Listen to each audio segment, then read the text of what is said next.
So I'm going to be presenting on a qualitative interview study that we've been running at Sydney Catalyst, which is part of an overall implementation science program to look at how we can improve the use of evidence in the care of lung cancer patients. So really there's very little qualitative research about lung cancer pathways to diagnosis. The three examples that I've given you up there on the board have all been conducted in the last few years. Barrett and Hamilton in the UK have looked at variations in the pathways to treatment, looking at where do people come from. Is it through their GP? They were the first to identify that many patients appear in an emergency department with symptoms like hemoptysis, where they're coughing up blood, and they previously presented to a GP, but those symptoms haven't been picked up on. Angela Todd and other nursing colleagues in the UK have also talked about the fear and stigma of presenting to a health professional with the potential of having a lung cancer diagnosis, and that many people will actually normalise the symptoms or the signs that they might have when thinking about a recurring cough or any of those, weight loss, any of the other symptoms people might have. Sonia Hall in WA is one of the few Australian researchers who's actually looked at the rural cancer patients' experience of lung cancer and documented very clearly that patients miss out on getting timely diagnosis because of the lack of availability of services. So based on this very limited evidence and a lack of knowledge of what was happening in New South Wales, we designed our study to document the diagnostic pathways for both urban and rural cancer patients in New South Wales. And we conducted this study concurrently with also doing interviews with GPs. This is our theoretical framework, which is called the Models of Pathways to Treatment, and it very neatly lays out what the steps are in having an early cancer diagnosis.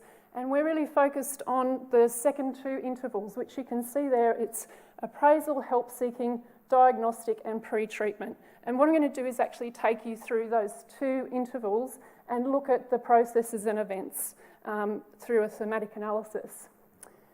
So very quickly, our methods, obviously the usual approach of developing up an interview schedule, recruiting patients to participate through respiratory clinicians and medical oncologists at our sites, which were 2 urban hospitals in New South Wales and 1 regional cancer centre. And we transcribed, coded those interviews and then came up with our qualitative themes. So in terms of results, you can see that we recruited 19 patients and 3 carers also participated in those interviews. The majority were females, and we've got a nice mixture there of the urban and rural patients. And in terms of smoking status, you can see there that about 1/3 of our sample were non-smokers. They had never smoked previously, and a few patients preferred not to tell us about that background. So in terms of the themes that emerged around that diagnostic interval, they were very much around that the healthcare provider was taking patient concerns seriously, that they responded with a sense of urgency to what was happening for the patient, that there was a role of advocacy, both in terms of the clinician acting as the advocate for the patient, but some patients also very clearly articulated their own self-management approach and how they dealt with their illness.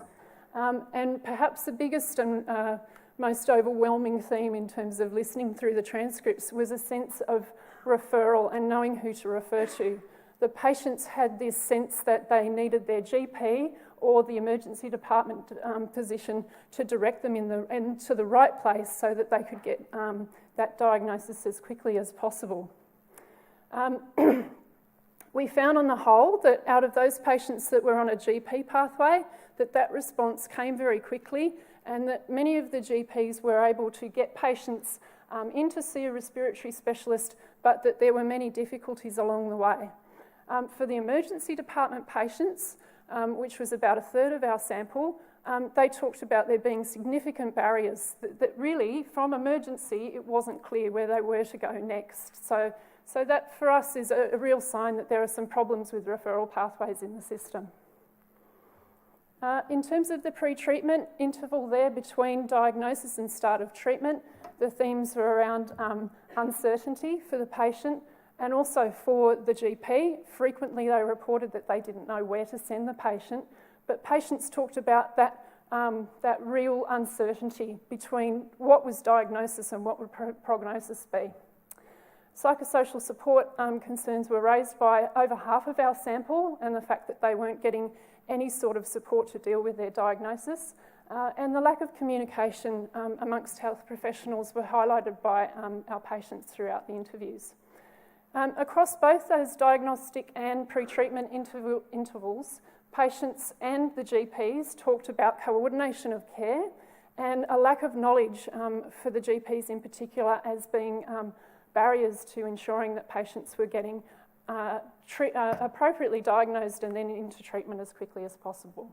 So there's just a selection of some of the quotes around uncertainty, psychosocial support, thank you, and coordination of care, which you can read in the next 20 seconds if you're really quick. Just to give you that sense of that lack of coordination, and when you think about the amount of resources that are offered to lung cancer patients, it's commonly not on par with what many of the other tumour groups have access to.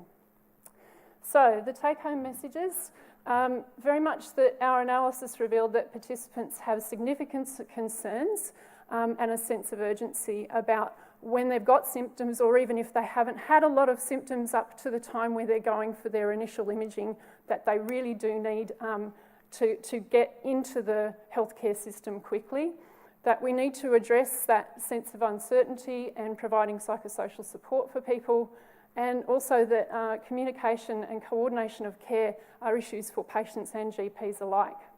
And the role of geographical location will also play a part. And this has led to a system level intervention that we're currently pilot testing. Thank you.